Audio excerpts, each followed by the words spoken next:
All right, we will call this meeting to order. Welcome, everybody. Today is Tuesday, September 23rd, and the time is 7:07 p.m. Melissa, will you please take roll call? Yes. Melissa Denton. Here. Carl Hubner. Here. Andy Cabarrus. Here. Denise Meyer. Here. Richard Poore. Here. Pinkerton Student School Board Member Eliana Henry. Here. Thank you. And also seated at the board table is Superintendent Bob Thompson and CFO Jeff Dowd. All right, please all rise for the Pledge of Allegiance. I pledge allegiance to the flag of the United States of America and to the republic for which it stands, one nation, under God, indivisible, with liberty and justice for all. All right. Board members, in your packets, you have two sets of meeting minutes, one from the September 9th regular meeting and one from the non-public meeting on September 9th, so give those a look.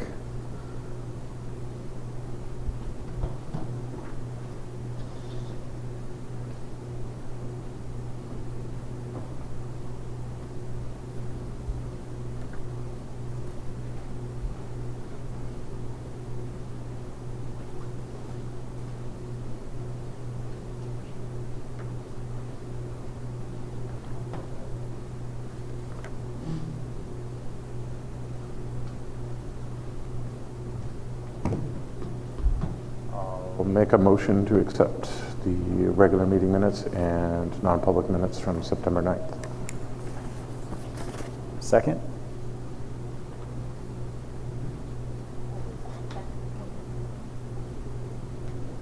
Board members, any questions or discussion? All approved. He was looking at me.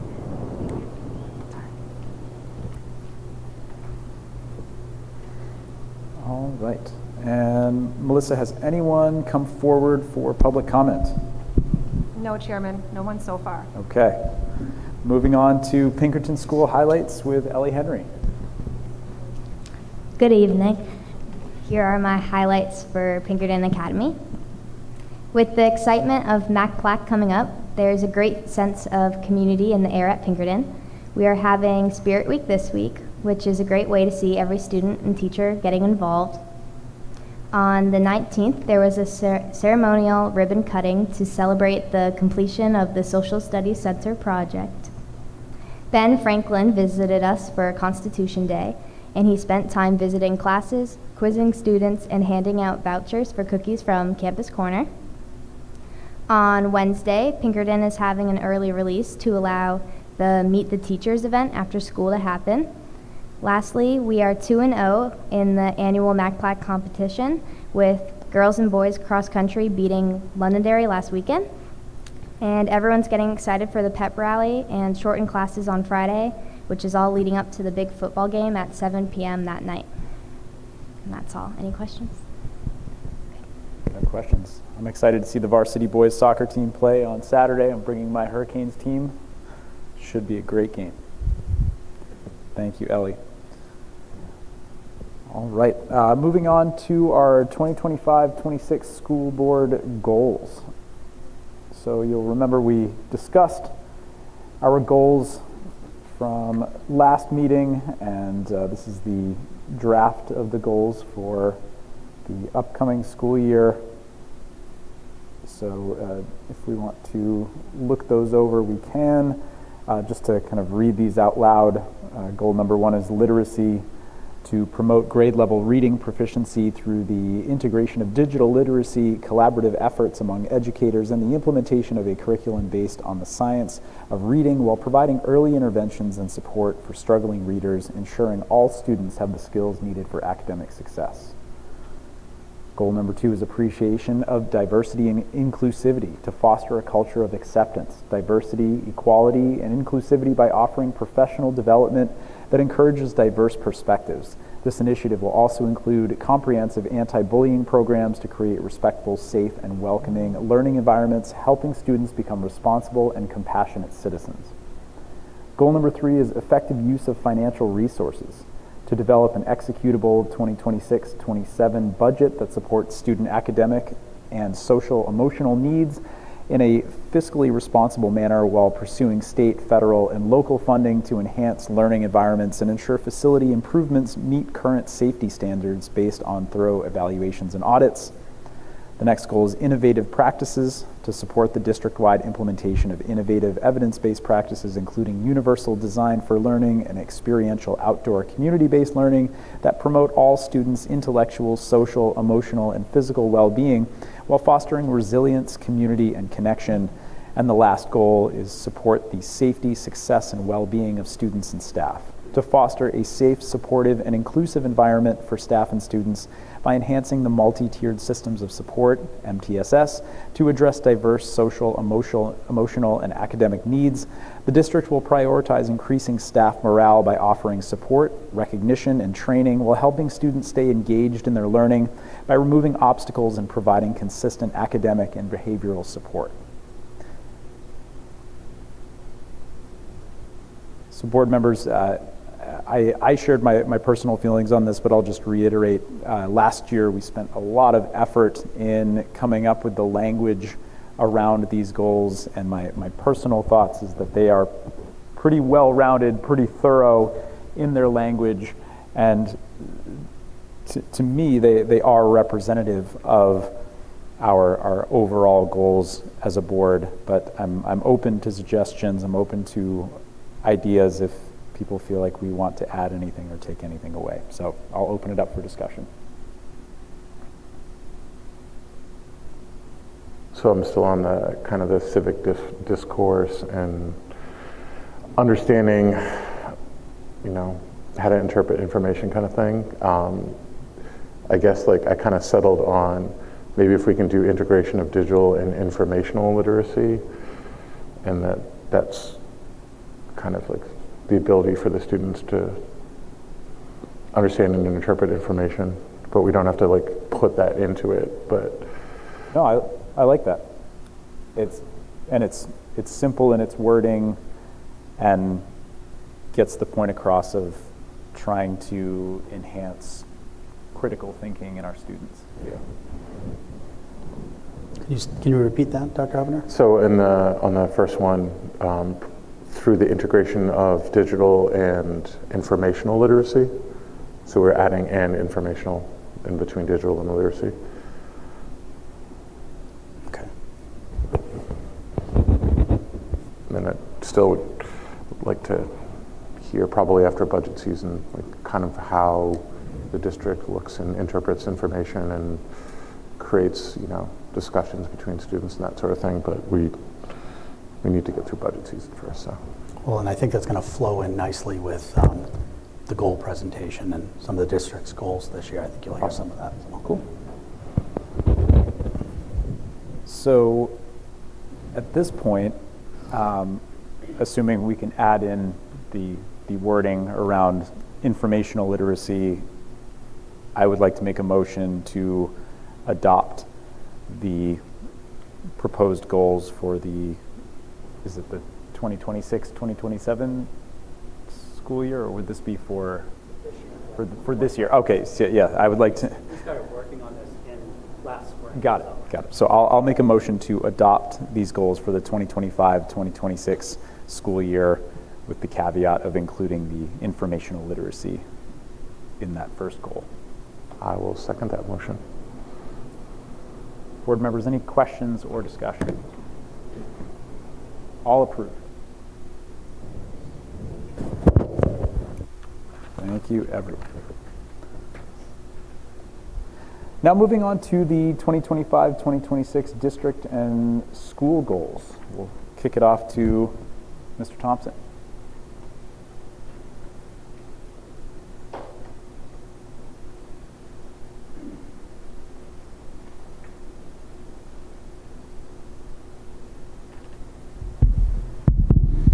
All right, thank you.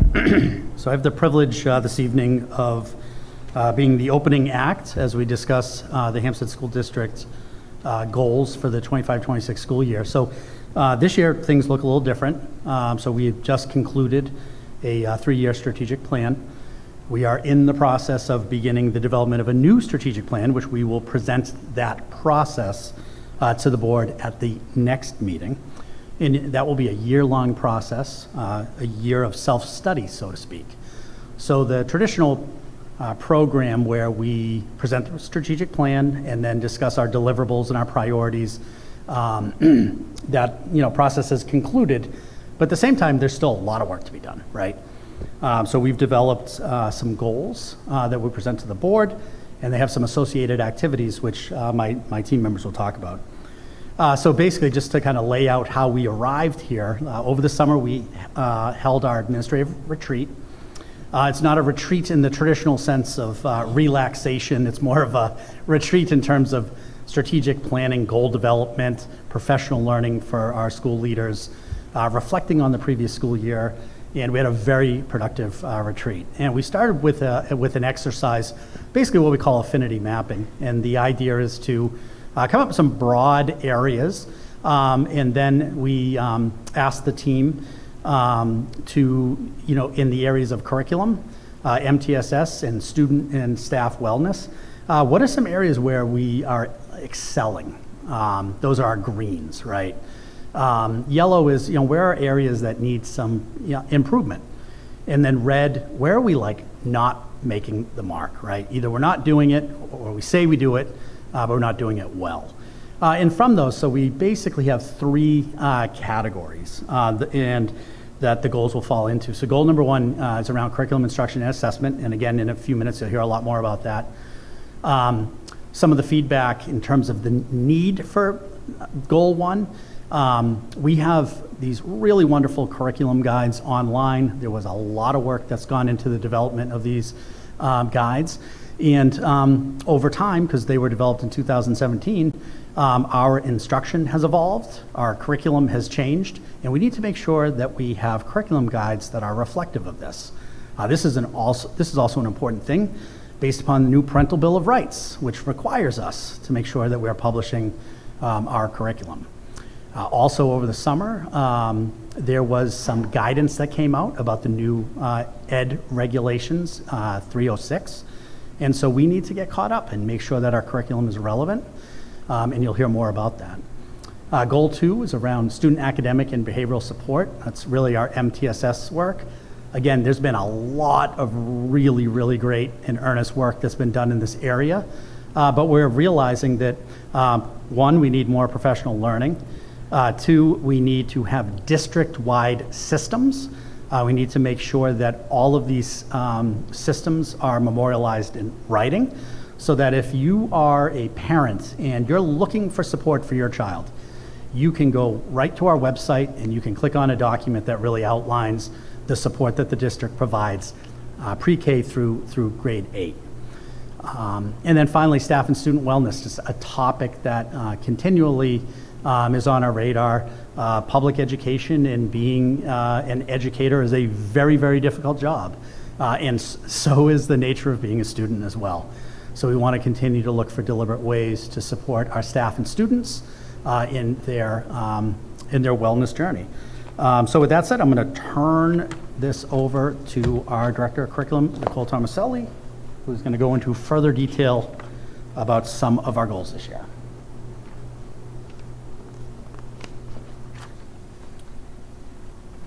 So Bob mentioned we have three kind of goal areas. The first goal is around curriculum, instruction, and assessment, which I'll be speaking about tonight. Our second goal is around MTSS, for student academic and behavioral sports. Our Director of Student Services, Melissa McDonald, will be presenting that goal this evening. And then our third goal is around staff and student wellness and safety, and our building principals, Dr. Cheney and Mrs. Bernard, will be talking to the third goal.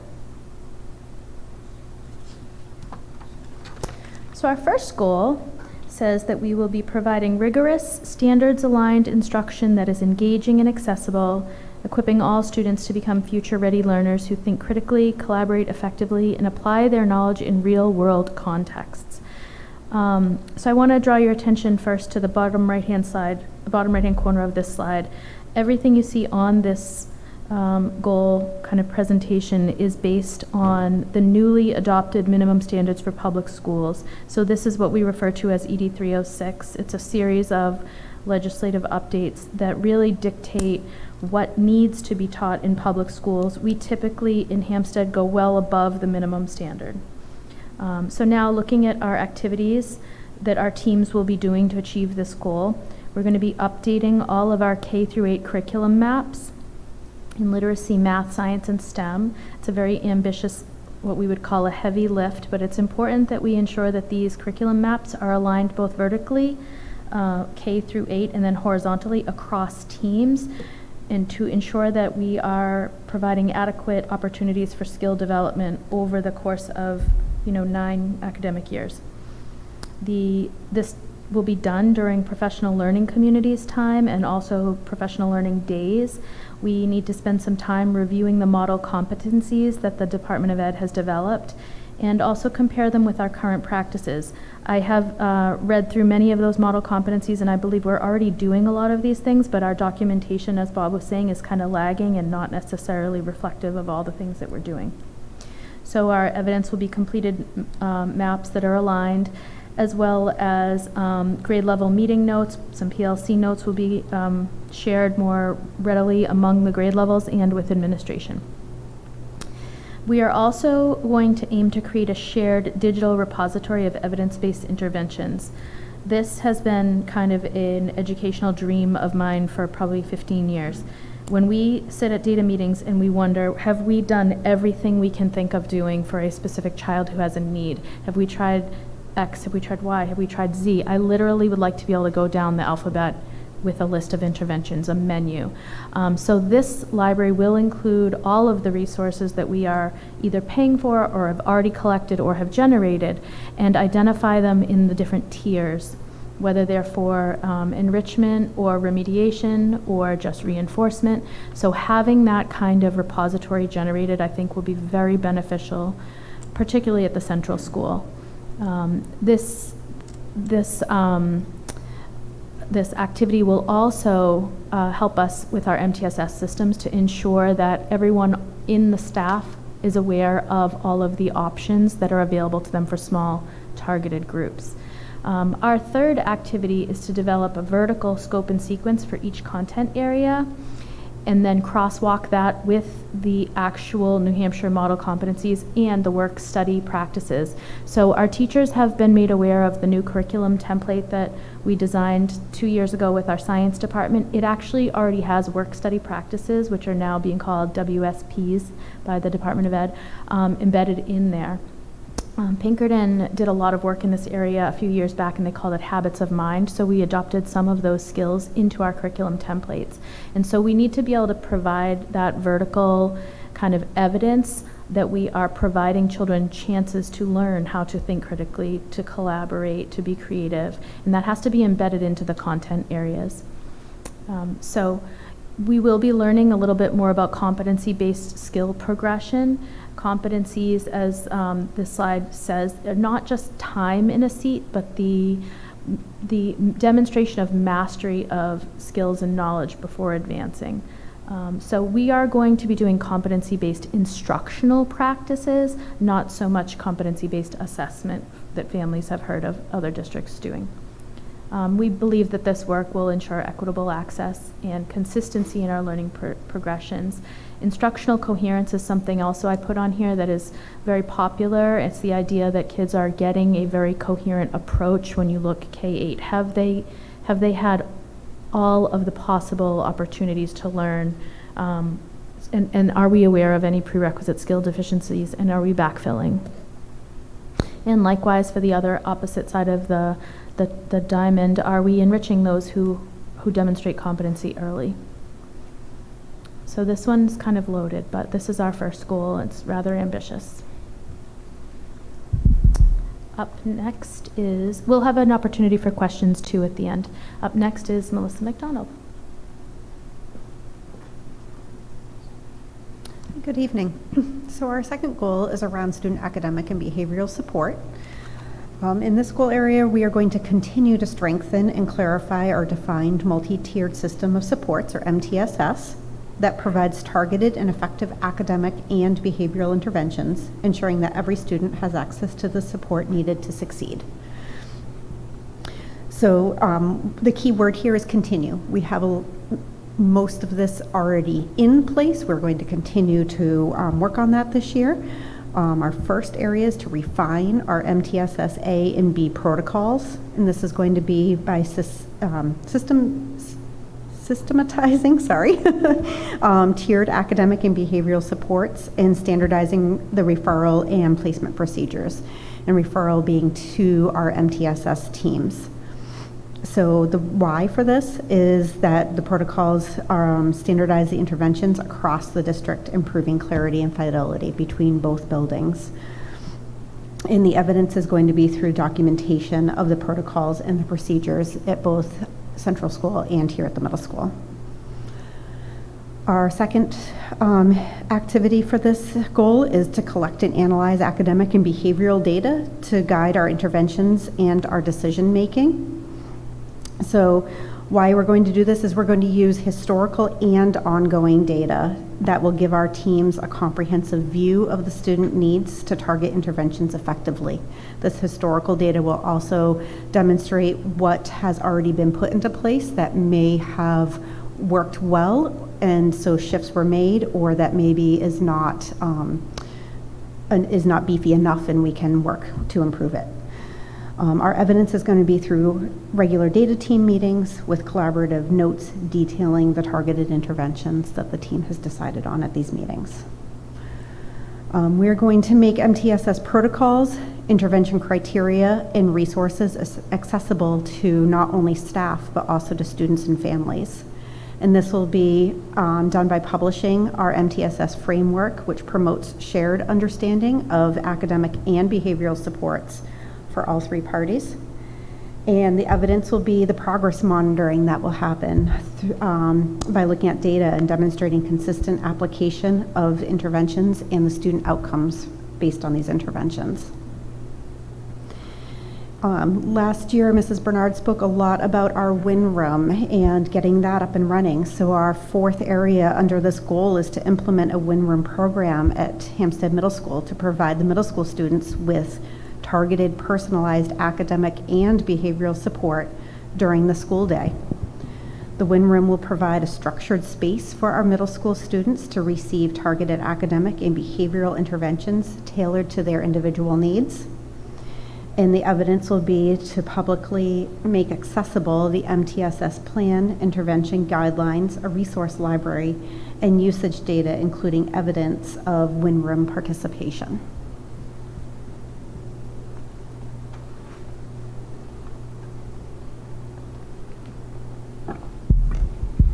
Good evening.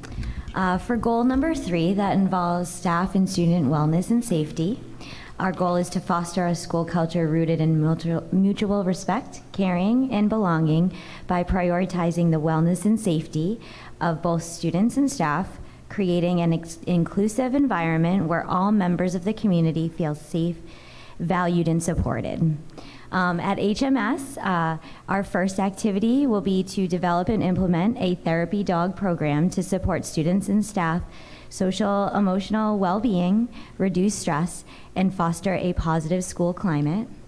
Our why is that school therapy dogs provide tangible support to reduce stress, promote positive relationships, and enhance overall climate. We know that therapy dogs are social equalizers and help our students find common ground. Our evidence towards this progress will be to have a fully operational program with documented procedures, trained handlers, scheduled activities, and measurable outcomes demonstrating positive impact on student wellness and school climate.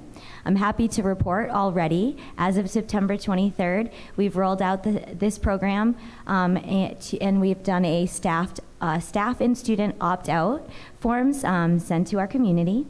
We have a request for visit class forms, and our therapy dogs are already visiting classes as we speak. They are participating this week in an 8th grade podcast, so stay tuned to that. And we are creating a calendar for signups for visitation. So already underway. Our second activity at HMS is to grow and develop student leadership groups to support their community and drive student connections. Why this is important: student leadership empowers students to take an active role in shaping a positive, inclusive school culture and build peer relationships. Our evidence to support this will be increased student participation in school activities, documented leadership projects, and feedback showing improved student engagement and sense of belonging. Already, we've moved to a fully student-led announcement system, so now all of our morning announcements are done by students. Again, our 8th grade podcasts are already underway. Our first podcast was an interview with our new assistant principal, and this week are our therapy dogs. We have a student-run calendar of events that's displayed in the main hallway and updated monthly. And already we have over 70 students interested in the Leadership Council of Athletics in the Hawk House. So we're excited to see these things unfold. And next we have Dr. Cheney. Thank you. At HCS, in the area of staff and student wellness, we are going to develop a protocol and schedule for partner classrooms to collaborate regularly, so that way older students have an opportunity to mentor younger students. And our why behind that is really peer mentors build relationships around common interests that also grows into curriculum. It allows our mentors to develop and create a culture of care and inclusion across grade levels, and it gives our bigger kids an opportunity for leadership and ownership over their school. And so our evidence will be having those partner classrooms as well as a schedule of collaboration sessions which are intentional. We will gather feedback from students and teachers that focuses on student relationships as well as the school community climate. Our other action step is to implement Ready stations this year at the Central School. We will continue to gather materials to support students in managing stress and developing self-regulation skills. Ready stations really do provide structured, evidence-based strategies for students to recognize, identify, and manage their emotions, enhancing both wellness and focus. And this could be for a student who is needing to bring down their level of energy, as well as students who need to increase their level of energy to access their learning. And our evidence will be those established Ready Station areas with materials and explicit instructions for appropriate use. Already, Mrs. Chrissa and Ms. Huston, one of our occupational therapists, have been working to implement some standardized use of the materials that are there. And this year, the Ready Stations will continue to expand not just in classrooms, but also in special education spaces, in our unified arts programs. We'll continue to develop common vocabulary to identify emotions, and we'll use feedback from students and staff regarding techniques for self-regulation. And now Mrs. Tomaselli will speak to the district. Oh, one more, go back, sorry. So at the very bottom there, you will see one of our district activities in this area is really aimed at our staff and supporting staff wellness, which I think we do a remarkable job, and we're always trying to do a better job, creating social activities. We have a wealth of wellness resources available through HR, but also just through our own capacity with our colleagues. And then we also create a lot of structured opportunities that we hope will reduce our staff stress and remind them of the importance of self-care. The reason that we're doing this is because we know that prioritizing staff wellness is important to us. We acknowledge the stress level that our staff faces, and we want to be supportive of their needs. We're really trying to reduce teacher burnout, attract and retain our talent, and make sure they feel satisfied in their job. And then also, most importantly, I think, is model wellness for the children that are watching us every day. So the evidence toward this progress I struggled with. I said optional participation because it's optional. Not every staff member wants to participate in wellness activities, and that's okay. But we will not be, doing sign-in sheets or anything like that. We'll just take pictures and show you at the end of the year. Next slide. And so that is our presentation. Do you have questions for us?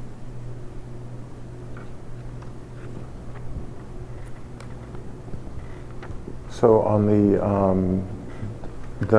effectiveness and measurable targets and how you're going about it, so how do you decide on like the methods you're going to do things, and then how do you decide on the outcomes?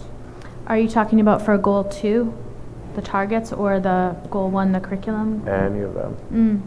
I know the recently updated public minimum standards, there's not a ton of technical guidance out, so our South Central CIA group will be meeting more regularly to talk about like what exactly should we be aiming for with these model competencies. But I think we will use a combination of what we already know to be best practice, what other districts are using, and things that are evidence-based, that are recognized by ed reports and some It other does feel like resources. it's a downshifting of possibility, but also responsibility. Yeah.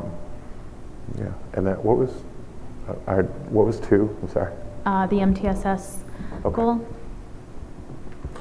How do you know, how do you get feedback from the staff? How do you get feedback from the kids that what you're trying is working? So I think a lot of it will come down to data, and we do have means to take data regularly throughout the year. Especially at the central school, there's multiple points of data, but we're working at the middle school, particularly with the math PLC, to identify other ways we can kind of track student progress. MTSSB is a little bit harder. There are products out there like the DESA and the DESA Lite, which we have not committed to using, but there are some screeners for social emotional learning as well. I think collecting data through advisory might be a really good option. Do you do any surveys with the staff or any sort of thing like that, where formal, informal, to get a feel from them if the SEL stuff is working or not? That is a wonderful idea. I don't think we are currently doing that, but we could. We do have a change this year in that SEL instruction is happening at Central School in Tier 1, and that reserves Ms. Chrissa, the school counselor, to be able to do more Tier 2 and Tier 3 interventions.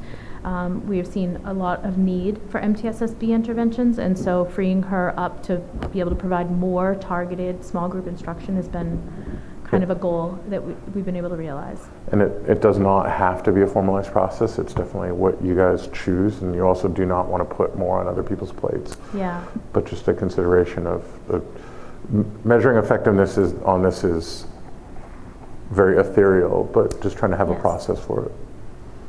And then for 3, how do the wellness goals, where do they come from? Is there a teacher wellness committee, or? We do have wellness committees at each school. We also have a wellness relationship with Health Trust. Okay. And we do have a district wellness committee that is not what you might think. District wellness is more about food service and our relationship with Fresh Picks than it is about staff wellness. But we do have building wellness committees. Yeah, and again, I would just encourage to have process and systems over people. However, but not putting more on people's plates to do that. So, thank you. Understood.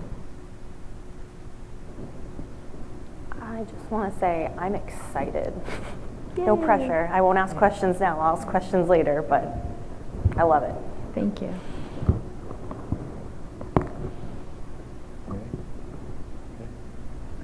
All right. Good. Thank you. I just wanted to add, for the MTSS work, we're getting technical assistance from the Department of Ed. We're partnering with them. They're offering a cohort training that will meet periodically throughout the fall and into the winter. And we have, I will participate in that work, other district administrators, building level administrators, teachers, interventionists as well. And it's very similar to the work that the Department of Ed was doing about a decade ago with Universal Design for Learning, really helping schools to get systems in place. The MTSS work is interesting because you could ask 10 people in our school district about MTSS, how's it going, what does it look like, and get 10 different answers.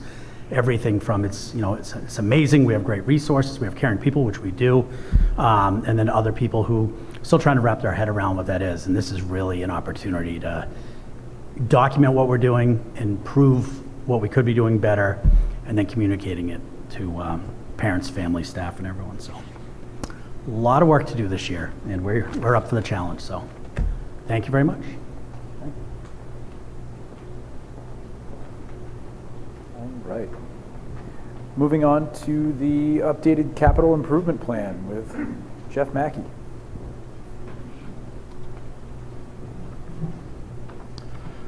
Evening, everyone. So I believe you have in your packet the updated capital improvement maintenance plan. For the fiscal year of 27, next summer, I have on the radar, we have to, we're going to continue doing our fire panel and fire system updates. Middle school, we're going to do all the field parts. We're holding off for the year after, you'll see, for central school. The big ticket item, and I know we've had some minor discussions about this, whether it goes in my budget or we look for it in a warrant article, we need to do a leach bed replacement here at middle school. It's showing signs of early stage of failure. What I plan on doing is we're going to do the one bed. The tricky part with middle school, I have to build an access road to get up to it. There's no way to get there. When they put the school in back in 1978, there was access where Agawam Road is. There's houses there now, so we have to make our own way, and we're going to make it off the corner of our back parking lot, up at an angle right into where the leach beds sit. Next, a small roof section over at Central School above the preschool room. I was initially going to do it this past summer, but another roof started to show much more bigger signs of failure, so I moved some money in some projects, so that one's on there. Elevator door upgrades. That was a project I was trying to sneak in a couple years ago, not to go down and get into the weeds too much. That elevator has 2 doors. I was trying to place one mechanic on one door, and we later found out a year later we have to do both. So it's a pretty big upgrade, sitting at $30,000. And last but not least on that list, the CAF gym partition wall over at Central School is starting to show its age. I've had a company come in the past 3 years to do what they can to maintain it. It's very loose, it's worn out, they've tightened it as much as they can, and it's so old that they can't really fabricate or put any new parts on it. I am looking into alternatives though. I had a chat with Dr. Cheney about possibly other alternatives instead of a partition wall, similar to our gym here where we have a curtain come down, much more cost effective. I have a contractor coming in on Wednesday to look it over and give me quotes. Moving on to 28, the underground storage tank, which we've talked about for here. That one is sitting at, I believe, about 32 years now. We did pull out Central Schools a year ago. It was 34 years old. It was still in decent condition. It's just hard to know what condition it's in. However, they usually give about a 30-year window to say, hey, that's when you should start thinking about it. So I have that in year 2. We do have it annually inspected, but obviously they can only go so deep when it comes to what we can see and test for. We have some flooring replacement for the 6th grade and stage. Polished concrete, girls' locker room. I generally try to do a polished concrete floor every year in rooms that I am upgrading that can use a harder floor instead of carpet. The Central School field parts, again, that's just the final year in the upgrade to get that system up and ready. 29, polished concrete again, Unified Arts Hallway and 8th grade science. Replace door alarm system, motion sensor system. At middle school, these systems are now getting very old. They're archaic to say the least. We've been band-aiding them a little bit. We've had really no issues at one school, but the other one we've had to put a little bit of money into, and it's just time to upgrade. Flooring replacement, 5th grade wing. What I would like to do on the stage behind us, I would like to look into getting an insulated partition wall. That way we can make that a more usable space. It just has that curtain. It doesn't bode well, especially if they're trying to do classes during lunch, or if we have another class in here doing something. Making that a more usable space would be more valuable to us. And having it be a partition wall, we'd still be able to use it as a stage as we do every year for the play. Flooring replacement, office and conference rooms, again, replacement cycle. as well as trying to get some paving done, which we've pushed off quite a bit over the years. Central School is definitely in need of it. On to year 30, we will be due time to upgrade the current 2018 plow truck with the plow and the spreader. Middle school, we're looking at replacing some flooring, band room, a hallway, and some workspaces. Try to get a little bit more paving done over here, the front section and the exit road. Looking at getting some more air conditioning. Like I'd mentioned earlier, we have every classroom here has air conditioning now, as well as the CAF, the gym, and a couple other areas. The Unified Arts wing is now our problem because those rooms are so large, so we'd have to, my window units aren't gonna do that. So we're looking into the mini splits, which I did in the library, and it's working fantastic for them. We also have some exterior door repairs and replacements. They're just, again, getting age. We're at that point where, you know, the Central School 80s wing is now getting wear and tear to the point where we got to start replacing some exterior doors. Looking at getting that cupola repaired or replaced. That could almost be, I know I've heard from a few people, we could almost look for some grants when the time comes to try to balance that, because it's historic and there are some places out there that will be willing to give money. How much, I don't know, but something's better than nothing. And lastly, year 31, upgrade to the Bobcat tractor. That poor tractor, before we had 2 trucks, was taking a beating for quite a few years, and luckily we have a phenomenal groundskeeper who maintains it, and we do yearly maintenance on it, so it should make a handful more years. But I'd also like to upgrade it a little bit to suit our needs a little better. We have a stone roof replacement here above the 6th grade wing.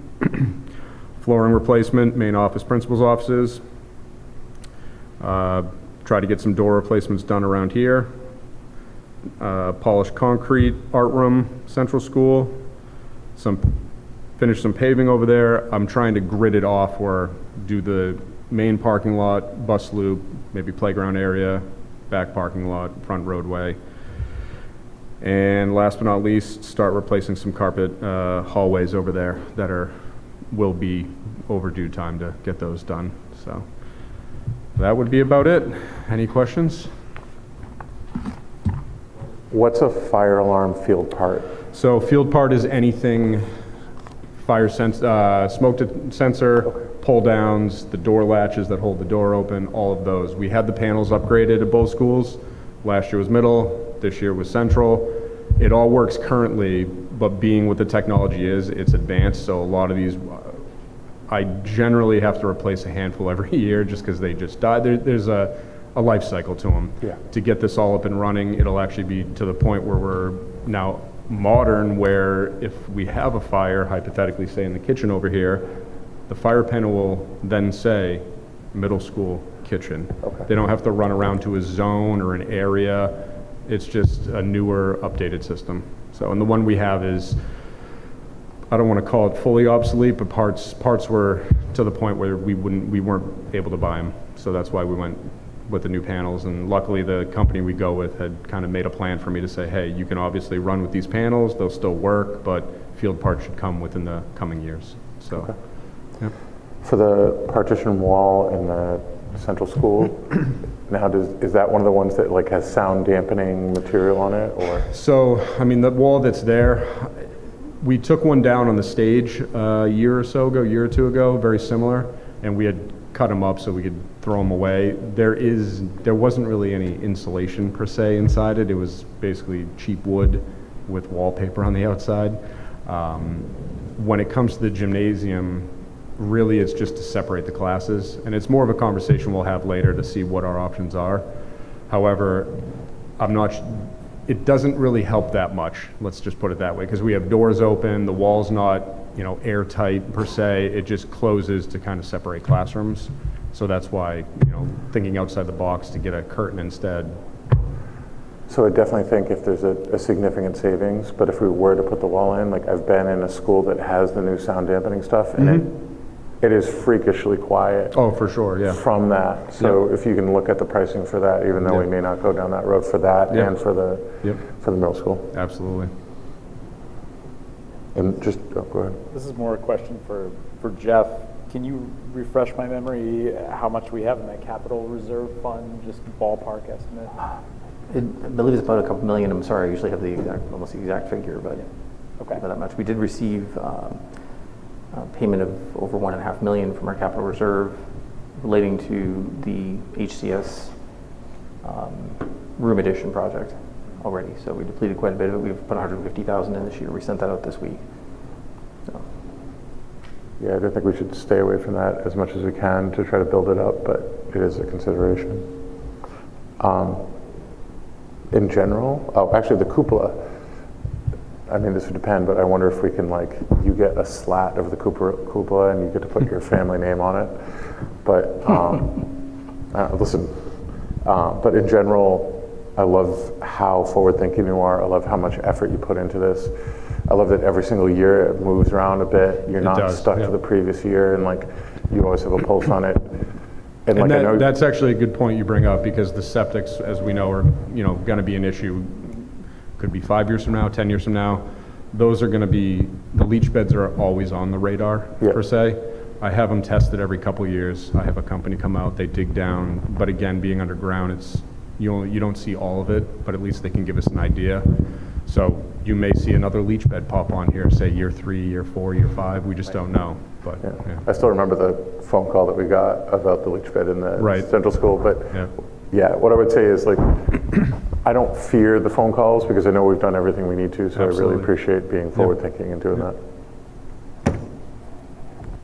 I'll just say from my personal standpoint, just seeing that the leach bed for 26, 27 is kind of a big ticket item.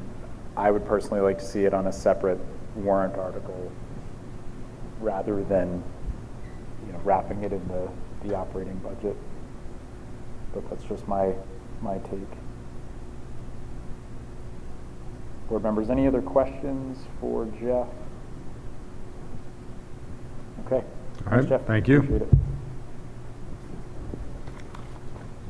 So Andy, what we'd like to do is, similar to last year, is have the board affirm the capital improvement plan. That's really based upon the information that was presented, knowing that it may change, and that wouldn't necessarily require the board to reaffirm it, but it helps specifically around the budgeting process. Sure. So I will make a motion to affirm the capital improvement and maintenance plan for 2026 to 2031. Second. That's really loud. Board members, any other questions or discussion? Andy, just for the public at home can know, this is on our website under departments, facility, and you'll see it right there. So it's updated and it's already out there. Excellent. Thank you. All right. All approved.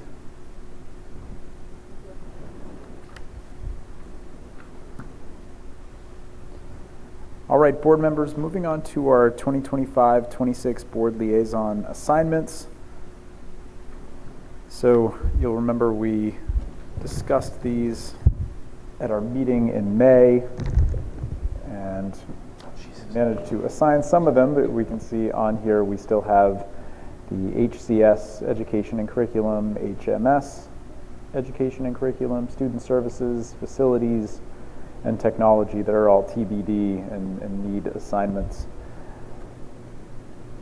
And just a reminder that typically for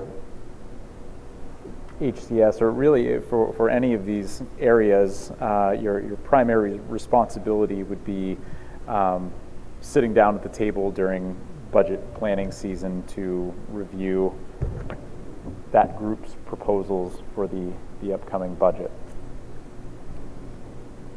So any preferences from anyone, anything that sparks your interest? Middle school and facilities?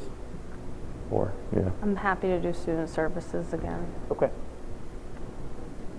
I will gladly accept those offers from you both. So, Rich, if you are you open to taking both HMS and facilities?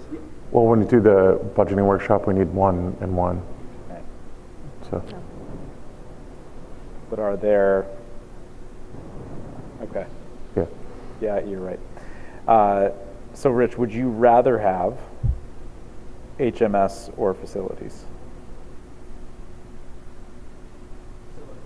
Facilities. Okay. We put you down for facilities. Missy will give you student services. I was hoping to take HCS just for consistency purposes, since I've had that in prior years. That's okay. What do you want, Denise? Do you want tech, or do you want, is it, HMS? You'll do tech. All right. Sweet. Right. I get to hang out with Amy. Excellent. So we have Carl on HMS, and we have Denise on technology. Perfect. Right. Thank you all for going through that exercise. All right. Next is some discussion around the New Hampshire School Funding Fairness Project. So I got an email in my inbox, maybe if you did as well, regarding the New Hampshire School Funding Fairness Project. And I know historically they have done presentations in our town before. And as we approach this budget planning cycle, we're always looking for different ways to educate the community on state funding, special ed funding, and you'll remember I did a presentation last year, and in thinking about this further, I think it's important to just kind of throw this idea out there of, could we use a program like the New Hampshire School Funding Fairness Project to assist us in educating the public on state funding and budget cycles and IDEA and all the things that get factored into our budget. And I'm just wondering what the board's views are on this.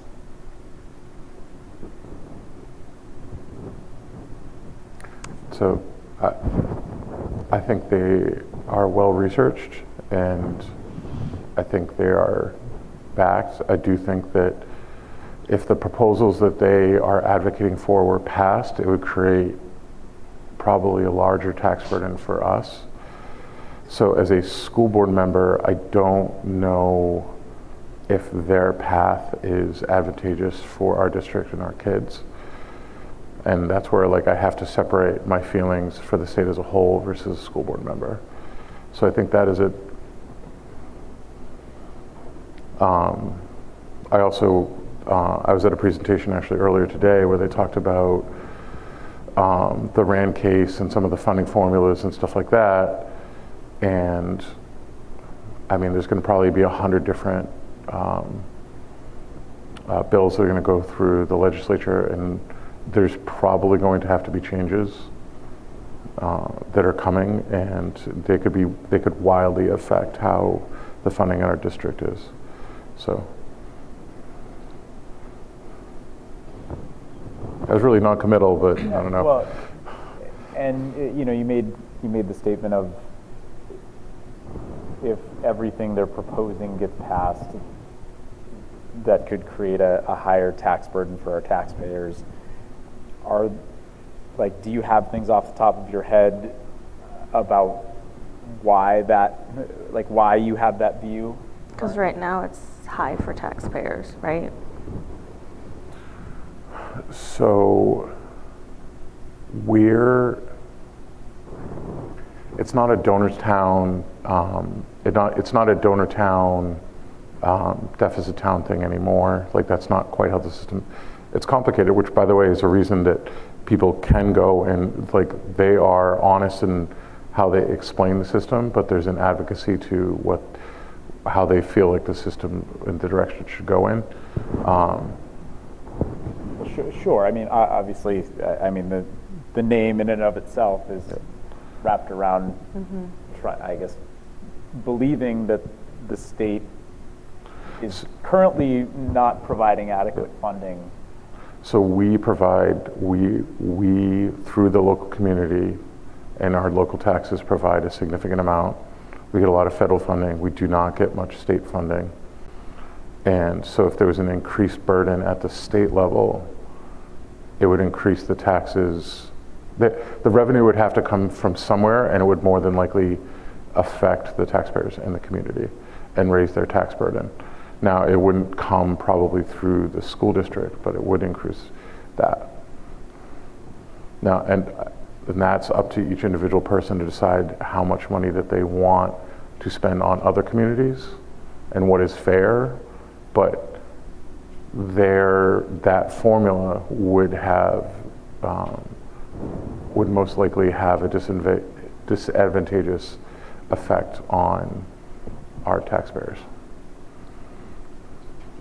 That doesn't mean that they can't come in, people can't watch something on it, but like. I guess that's what I'm at. So for me, I'm coming at it with, we're in a default budget. We need to inform the community, whether that changes their vote or not. I feel like our job is to inform budget and policy. This is a way to get information across to people, whether we do this and then something else. They are a nonpartisan organization. If you talk to them, that is what they will tell you. So I think that their information is legit and nonpartisan. I think their conclusions can be interpreted as partisan. But that is what someone with digital and informational literacy. That would be correct. And that's why I would encourage people to go and investigate and have discussions around that. Right. Like, I don't mind them coming into our community and presenting. Like, I don't think that's a bad thing.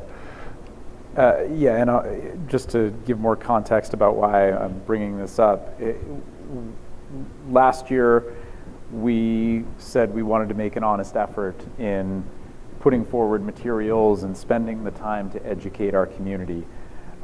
We have this organization that has done a great amount of work over at least the past 5 years on gathering data, graphs, charts, visuals, PowerPoint presentations, easy to understand explanations on funding as it stands in education in our state.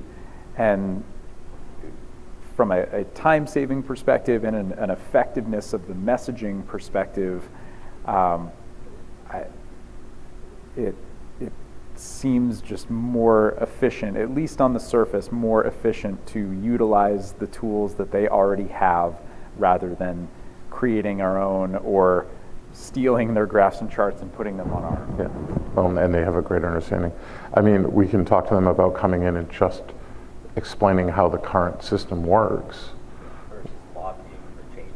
Correct. Versus, versus their opinion, what they believe should happen going forward. Yeah. What's the current state of affairs? Yeah, correct. Yeah, that's what I was going to say. If it's informational and it's fact-based and it's data, that's fine. But if it's going to be something that's going to cause division and impress upon people one thing versus another and try to pull in people to help lobby for something, that's probably not something we want to get. Sure, and again, that is not my motivation and not the motivation that I want our board to have at all. Like, we are a nonpartisan, non-agenda board. At least I like to think we are. We all approach this from the best of places in that we care, and as long as we can present to them what our goals are, if they're open to coming and presenting with that lens, then I don't see any harm in it, as long as they have the guardrails, they are. And has anyone seen one of their presentations? I've been to 3 times. Okay. Yep. Go ahead. No, go ahead. Oh, I would say is that they explain the history, they explain the current situation, and then they make recommendations going forward. And I think that's the recommendations, and that part of the presentation may be something that we can ask them to leave out. Yeah. Yep. So yes, what you said, but then also I think I mentioned. You're not on mic. Thank you. I mentioned this at the last meeting. So if we do that, right, the next piece of that is really getting our message with the budget out to voters so they understand why we're putting that budget forward before we have, the meeting and then the vote. Right. Right. And I would view this all as part of the kind of communication plan that we want to get out, and these need to be close together. They need to tie into one another, and this would be more the statewide focus of how things come to be, and then ours will be how our budget ties into that whole picture.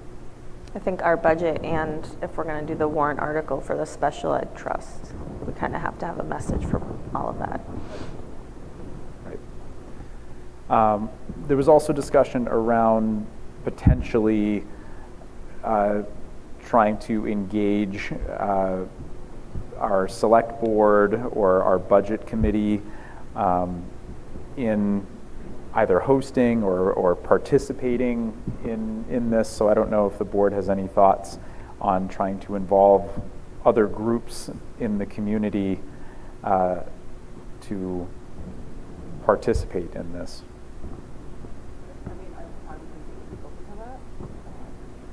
In the spirit of making sure that everyone is as well informed as possible, I think that they consider partnering in some way, whatever that might look like, to help spread the word, get people to a location for information and support otherwise. I also wondered timing too, because I think that when is the next legislative session over? Is it mid-January? I don't understand the question. So the state legislative session, right? Doesn't it run? It's starting soon and then runs into mid-January. Is that correct? Am I right on that? Well, it runs through June. Okay. Yeah. I mean, there's recessed sessions, but so I think, and so we'll see legislation emerge. Like even now, they're finalizing the submission of their LSRs. So, you'll see new legislation emerge as early as January. So I think too that some of them bringing them in when the situation may change, like they can let us know what's going to happen now, but who knows whether the session actually creates any change or not, and how they respond to the Rand ruling and the Conval ruling. So I think it would be good though, because then we have something we're building off of with people.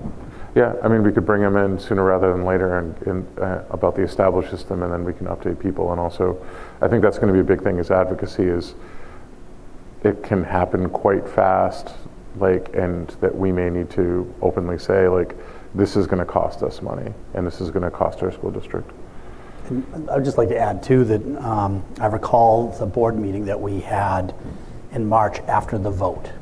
And we had a pretty substantive conversation about the budget not passing and having to operate off a default. And I recall that conversation centered around, yes, we have all this budget work that we need to do, but then we also, in parallel to that, need to have a very solid communication plan. And I would say that that's different than what we've been doing, which is we have sort of activities, right? Like we might offer people the opportunity to come in, or might have a flyer that we leave at the library and other places, but being more deliberate and intentional about what that plan looks like from start to finish. And so, that could be a part of it, included in a little bit more comprehensive plan about how we're getting information out. And I do think it's critically important as the board recognizes that, electioneering laws, are very restrictive in terms of the information that we're putting out and not trying to side one way or the other. So trying to get, non-biased, non-partisan information out to our taxpayers is not only is that a best practice, but the law compels us to do that. Absolutely. Yeah, and not to tell our communication committee what to do, but this would be a great opportunity to work with Bob if we wanted to establish some sort of communication plan. Like, what is this going to look like for the next 4 months or 5 months, and what can we do now, and what are some longer term goals, and can we time our communications accordingly, just being more strategic around how we go about this and when we get certain messages or pieces of information out. So personally, I'll move forward with reaching out to the select board and the budget committee.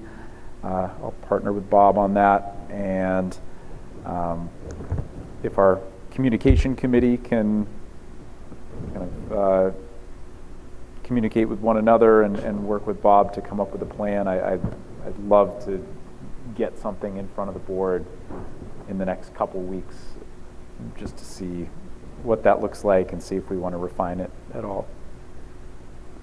So thank you all for that discussion, and I'll have more to share as things unfold. All right, board members, there are some policies in your packets for first read. Policy FF centers around naming school buildings and other facilities. This is a new policy that's currently not on the district books.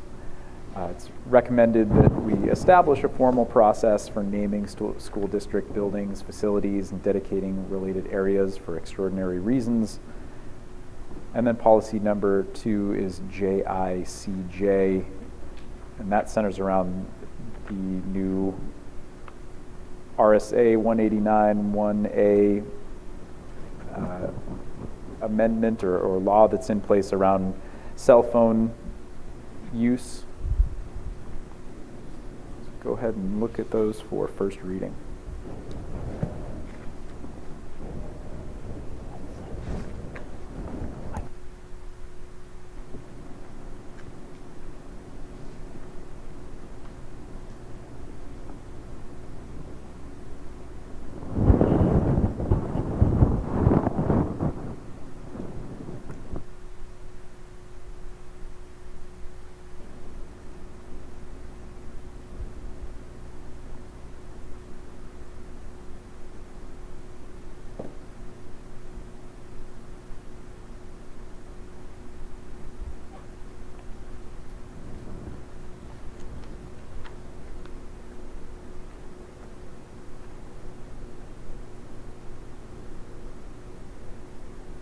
I think it's important to note on that policy FF, there's guidelines for naming of buildings and then guidelines for the dedication of things like a facility area or something like that.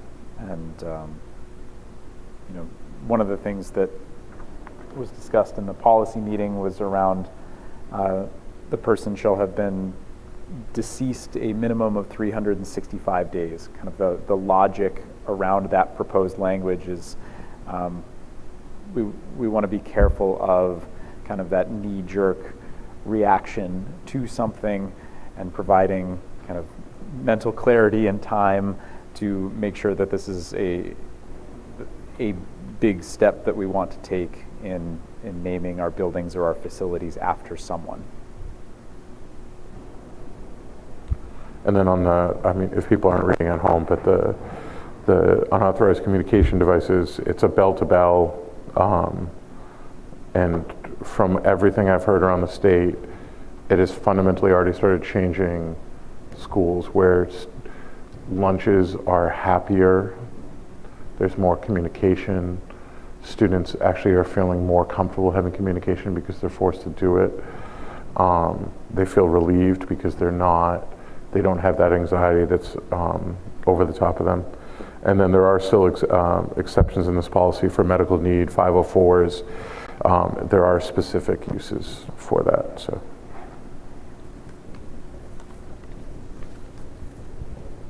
And again, this JICJ policy just kind of states the responsibilities of the district related to this, but then within the student handbook would be the policies and procedures around first offense, second offense, that type of thing. So that's handled more at the procedure level.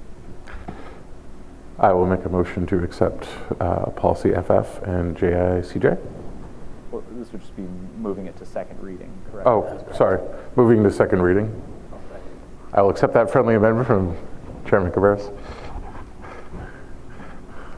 Board members, any questions or discussion on either of these policies before we move it to second reading? All approved. Thank you.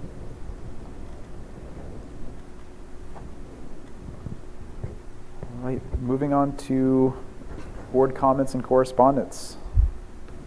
Board members, anything to share? Carly, you look like you have something. Let's go. So something I learned today is free and reduced lunch percentages and the amount of students will get you more swept money. Now that won't necessarily affect us right now, but having a system in place that is proactive may become very important if the funding model changes, and we would benefit more from that going forward. Also, like some districts are using, there's a cartoon, they literally put out cartoons on how to do free and reduced lunch and to make it easier for people in the community. And there are also communities that go to Pinkerton and are pushing Pinkerton to help with that. And I think that would be advantageous to find out what other communities are doing towards Pinkerton and putting on Pinkerton to pressure us, especially if we have students that are currently in our district that then go to Pinkerton that will be FRL. I think having a way to identify those students and to try to get those students to register once they get to Pinkerton will be advantageous for us. It may not help us as much right now, but it may be very important in the future. So just looking at that and understanding how other people doing it would be good. I already kind of talked about changes in the possible funding formula. We really have no idea where that's going. So just keep an eye on that. And then I met the new commissioner of education, and she was delightful, very smart. She basically said that her job is to kind of do balls and strikes, make sure there's compliance. The Department of Education is running really lean in New Hampshire, so there's not necessarily a lot more help that will be done, but to try to make it more efficient and to actually address public education needs. And I just thought the tenor of the conversation, this was the New Hampshire School Board Association meeting that I went to, but the tenor of the conversation and her openness and willingness to communicate, I thought was great, and I think it'll be good for our district and the state in general. So, Breath of fresh air. Board members, anything else to share? Okay, we will turn it over to Bob Thompson for the personnel report. Do not have any items for the personnel report, but we have some items for the superintendent report. Do it. So piggybacking on what Dr. Hubner was saying in regard to food insecurity, free and reduced lunch, I have 2 donations that I want to just make the board aware of. Again, the donation policy for anything under $2,500 does not require board approval, but the board has previously asked that they are made aware of donations. So received a $1,000 donation from St. Christopher's Episcopal Church for the Feed It Forward program. So that goes to help families that have outstanding lunch balances that they just cannot pay. Because as Dr. Hubner mentioned, there is threshold for free and reduced lunch. There are families that don't qualify for free and reduced lunch, but they still can't afford lunch. And a $1,000 donation from St. Chris's will go a long way to help support those students. This follows a donation that we received over the summer from, I met with Father Zach from St. Chris's, who gave us a $500 check. Wow. He had asked at the time that we hold off on making notification until he had the opportunity to talk to the board of directors, so to speak, because he knew that another donation was forthcoming. Also received, independent of that donation, from the East Hampstead Union Christian Church, a $500 donation for the middle school. And this will be used as well for food insecurity, lunch balances, but also looking at stocking the salt box food pantry. So we are very grateful for those donations. We appreciate the partnership. Absolutely. Just a couple of other items. So Pinkerton had a late start committee meeting. It was on September 9th. That's when we had the board meeting. So I wasn't able to attend, but I was able to talk to individuals that were present. So again, this I think starts year 4 of this committee. And looking at this issue of, Pinkerton starts at 7:15. In fact, one of the sending towns kids get picked up from the bus stop at 5:45 in the morning. I think any reasonable person would think that that seems a little early. So we've been studying this issue of a later start time, and there have been lots of obstacles, barriers, speed bumps. And so we realized in its present form, it's probably not possible, at least right now. So what we've begun looking at is the concept of consolidated buses. So if Pinkerton were to have their own fleet of buses, and you have economy of scale for all of the surrounding towns, there's efficiencies that could be picked up. A good example is East Derry Road. Our Hampstead buses go down East Derry Road and they drive right by Derry Pinkerton students. They could pick them up. And, so this is a new concept. It is also pretty complex because you're talking about several surrounding towns who have different transportation providers, have different contracts, are in different years of their contracts. But if at some point down the road we're able to execute on this, there's possibly we could save money. And then also Pinkerton could essentially start anytime they wanted to. And that would remove the barrier of trying to adjust, because presently we would have to adjust. If Pinkerton were to adjust, we'd have to adjust our middle school and our central school, and there are a lot of challenges with that. Also had the opportunity on September 11th to attend the Read with a Hero event at the central school. Just such an amazing event. And I pulled up to the school, and there were probably what appeared to be like a dozen or so emergency vehicles. And I'm like, this is a very safe place today. And then to watch our staff and our leadership walking through the halls with firemen, police, EMTs. I get to sit in with a gentleman who was in the Secret Service reading a book to first graders. Just a really amazing event. I know it's a long-standing tradition. And I just felt very fortunate to be able to participate in that. We also were notified, we're actually notified in the spring, but the process begins now, of our program approval general supervision monitoring. Essentially that is special education monitoring that will take place this year. That is, it's sort of our turn. It's not the result of any deficiency. I, in a previous school district, had participated in this process. I actually welcome it. As I think the board is aware, special education regulation is very, very complex. It changes. We get different technical advisory. The rules for educating the children with disabilities in New Hampshire is 257 pages. IDEA is around 700 pages. It's like reading the tax code. So having the department come in, be able to monitor our programs, give us advice, and help provide support is a very welcomed process. I promise you they will find items that will require some corrective action. That's not a bad thing. That we actually welcome that. So that's really all that I have. I'll entertain any questions the board might have about any items I talked about or anything else you'd like to discuss. I'll just say I'm delighted to hear that at least the idea of Pinkerton running their own bus services is on the table and out there. And with that, I'm assuming that that would increase the cost of tuition if they make that investment, correct? Yeah, I think right now, and again, this is very preliminary, sure. The idea would be that that would be reflective in the cost of tuition. So what you'd see is, in terms of our budget, you'd see an increased line item in our budget for Pinkerton tuition, and then a fairly substantial decrease in our Pinkerton, in our regular transportation. Right. Because right now we have 3 bus runs that make up our transportation line. So we'd go to 2, and then the increase in the tuition for Pinkerton. And I'll also just say I'm super grateful that our our heroes in our community come and do that program every year. I love that they take the time out of their day. It's so meaningful to the kids. My kids come home every year just pumped about who they met, and I just think it's so awesome that we do that. So thanks to them and thanks to the district for continuing that tradition.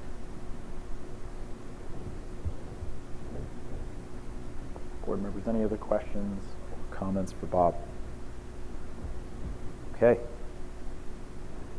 At this point, we will adjourn the meeting at 8:27 p.m.